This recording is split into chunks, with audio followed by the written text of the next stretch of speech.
It certainly could be a diplomatic courtesy. It could also just be that the U.S. is mulling over its options. The administration continued to mull over its options, not quite sure what the next step is now that Iran has put forward a new proposal. But yes, all eyes will be on Washington. The king will be speaking before a joint session of Congress today. We have been Right. hearing that he's going to be using language of reconciliation. And I think it's, the U.S. and UK will be having deep conversations, UK Right. looking to reset those relationships. Okay, so we have a special relationships, plural, I think. How alone is President Trump? How alone is America in this war? Yeah, Tom. I mean, this is the big question. The U.S. and Israel obviously went into this war in close collaboration, but it was always a U.S. on its own approach. That has been, as I've written before about this, Trump has always said that he is not looking to build a coalition of the willing. It's a coalition of one. And the U.S. went into the war that way. They're likely going to have to end the war that way. We know Europe has had many conversations over the last couple of weeks about how they can help support after the conflict, but there have been no hands raised from across Europe or even the region to get actively involved in this conflict. This is a conflict owned by the U.S. and this administration. So if it's owned by this administration and the U.S., is it the incentive? Is it the incumbent upon the U.S. to initiate meaningful negotiations here? Yeah, I mean, we know the latest, Paul, is that Iran has put forward through mediators in Pakistan a new proposal, a new offer. And that offer seeks to separate out the issue of the future of the Strait of Hormuz from the nuclear question. I'm thinking about it as the question of to delink or not delink.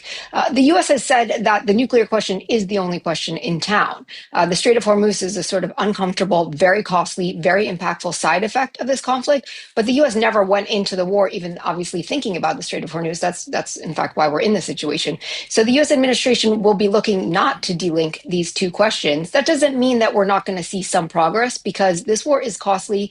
The U.S. has sent over more military personnel and kit even as we speak, over this past weekend. But the U.S. is hesitant to escalate this conflict militarily even further. So they will be, as Tom said, they're going to be using this moment with the king there to mull over and think about this latest proposal. Catherine Leavitt has said Trump will respond soon, but I don't think that anybody's rushing towards the next step in negotiations. Is there a realistic, option or off-ramp for the nuclear question with Iran? It seems like they have quite a bit of leverage here, and there's no real need to deal on that aspect of it. How do you think they're going to proceed? Well, Iran certainly will have learned from this conflict that if it had had a nuclear weapon before the conflict, it would have been much less likely that the U.S. would have pursued these objectives. And so it becomes at this point very hard to see how, as you said, that they're going to be willing to have any sort of flexibility on the nuclear issue.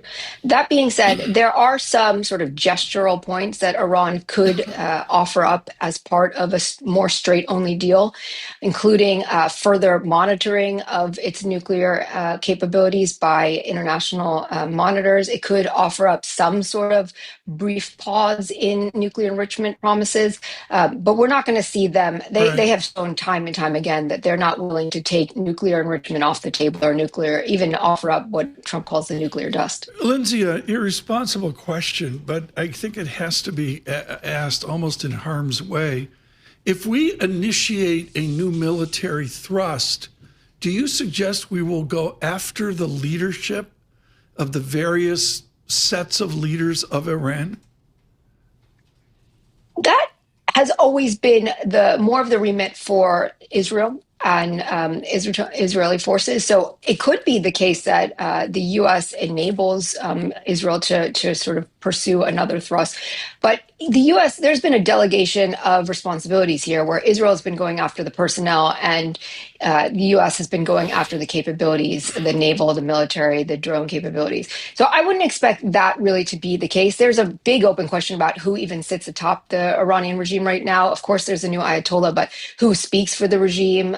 There's various voices that, Secretary of State Marco Rubio said it's not even clear who speaks for the regime and if the latest proposal actually is reflective of what the regime thinks. I would expect it to be I really expect that any further military thrust will be very sort of cautious and conservative, but it is possible because we know that this administration likes to pursue all these different tactics, Right. military, economic, and diplomatic at the same time.